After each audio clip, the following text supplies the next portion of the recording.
suis un peu une militante pour la nature et pour les peuples indigènes, les peuples originaires qui ont des cultures millénaires, soit en Amérique du Sud, en Afrique, en Asie, un peu partout, sauf en Europe. Disons qu'elle s'est réalisée avec des personnes vivant en Belgique, mais originaires de Chili, du peuple Mapuche. Et donc ensemble, on a créé l'association et orientée vers l'environnement et la défense des droits des peuples indigènes. Un héritage justement de Godofredo Cotrena, qui était le premier intégrant de l'association Mapuche. Et lui, il tenait vraiment à l'idée d'identité qui est fort importante en Amérique du Sud. Quand on voit les films et les photos d'Amérique du Sud, on voit vraiment beaucoup de culture, beaucoup de vêtements, d'identification. Mais en fait, identité, c'est qui sommes-nous?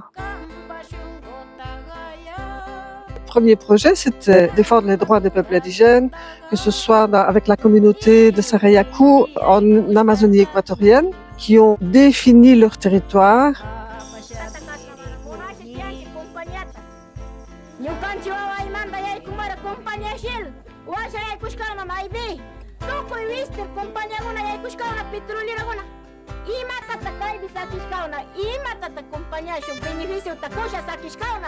Por favor, castellano niskai.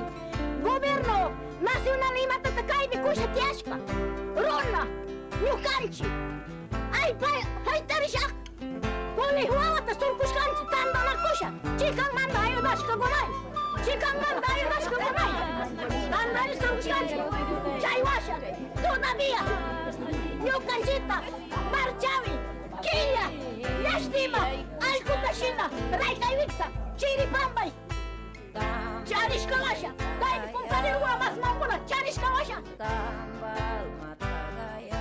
Parce que c'était une exposition au Chirou, donc le centre culturel de Liège s'appelait les Chirous.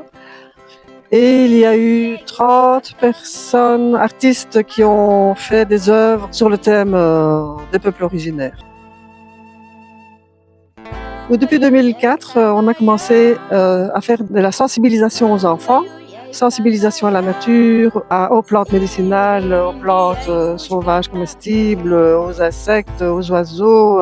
Et donc on n'a pas cessé jusqu'à 2026. On vient de terminer un stage nature sur le thème des insectes. Voilà. Des délégations du Chili, de l'Amazonie, du Pérou. Mais un moment important ont été aussi l'organisation de voyages alternatifs, voyages de tourisme rural communautaire. Et donc, on les a fait surtout au Pérou et un peu en Équateur. Et donc, ça fait 25 ans qu'on fait du tourisme et des voyages organisés pour 12 personnes maximum, une quinzaine de personnes, au Pérou et en Équateur. En Belgique, on n'a pas de peuple originaire.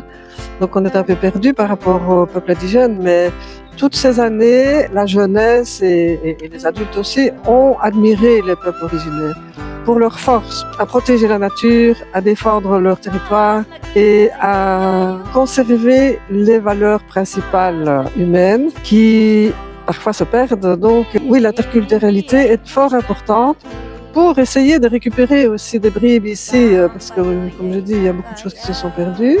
Par exemple, un moment magnifique, on avait organisé à la ferme des enfants 10 soupers de plantes sauvages pour gagner un petit peu un fonds, pour pouvoir inviter les peintres Monsekalpa pour exposer leurs peintures en argile de terre. Et à un de ces soupers, il y avait 60 personnes. Ça, c'était déjà un défi de rassembler 60 personnes pour manger des plantes sauvages, des chicorées, des pissenlits, de l'ortie. Dans les années 90, on a eu des projets de la ville de Liège à Huancayo. C'était surtout des projets éducatifs. Mais par exemple, pour le contact qu'on a pour le moment, qui est là, les jeunes indigènes Inca vivants de Ollantaytambo, le premier projet, ça a été le tourisme, parce qu'ils avaient vraiment besoin de passage de tourisme. Ils commençaient un projet de tourisme, donc c'est surtout avec nous qu'ils ont commencé. Et puis alors, petit à petit, ça s'est multiplié. Les projets d'éducation, ils ont eu des ordinateurs d'une ONG Talitakun. Ils ont eu des formations et maintenant un congrès international indigène à Ollantaytambo pour recevoir la visite justement de tous les leaders de Sarayaku, les leaders Mapuche, les leaders de la Colombie, etc., qui vont former et renforcer les actions et les connaissances sur l'autodétermination des peuples indigènes, parce que nous, on travaille à Ollantaytambo avec 6000 personnes. Soy Auclano Wincaman, soy mapuche de Chile. Los mapuches y la organización Consejo de Todas las Tierras. J'ai appris qu'il y a des peuples en paix, bien organisés, qui se respectent, qui avancent, qui ne sont pas dans la consommation, qui ont évité jusque maintenant à utiliser l'argent. Donc ça veut dire qu'ils sont producteurs 100%, soit de leurs vêtements, soit de leur nourriture. Moi, personnellement, ça me rassure parce que je ne suis pas rassurée par une société qui consomme, qui hyperconsomme, qui détruit autour de lui et qui ne s'en préoccupe absolument pas. Et donc voilà, je suis rassurée d'avoir vécu 10 ans avec des communautés indigènes. Oui. Le projet de tourisme sur les populations qui accueillent les touristes, c'est un petit peu d'argent familial dans chaque famille qui prépare à manger, qui accueille dans les chambres, font une animation sur les plantes sauvages, bien sûr l'agriculture ou bien sur le tissage. Donc c'est un petit peu d'argent. Mais aussi c'est le renforcement de la culture parce que chaque fois les personnes de la communauté expliquent, donnent des explications sur l'identité, sur la culture.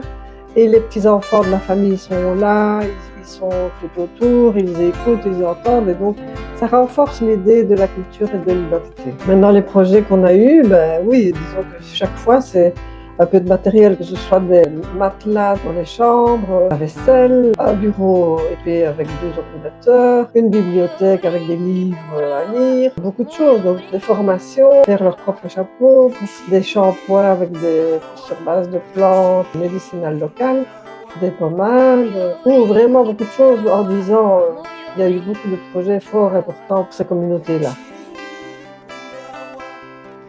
Nous sommes orientés vers de nouveaux locaux qui sont ici au Beau-Mur. Donc on découvre, c'est tout nouveau, ça fait 1 mois seulement. On a un superbe endroit nature juste à côté de la porte qui est la Chartreuse. On va plutôt renforcer les contacts que nous avons dans le sud, peut-être en avoir un nouveau, par exemple ici, Ripirapa en Équateur. Donc on va renforcer nos contacts au sud et on va continuer notre sensibilisation à la nature.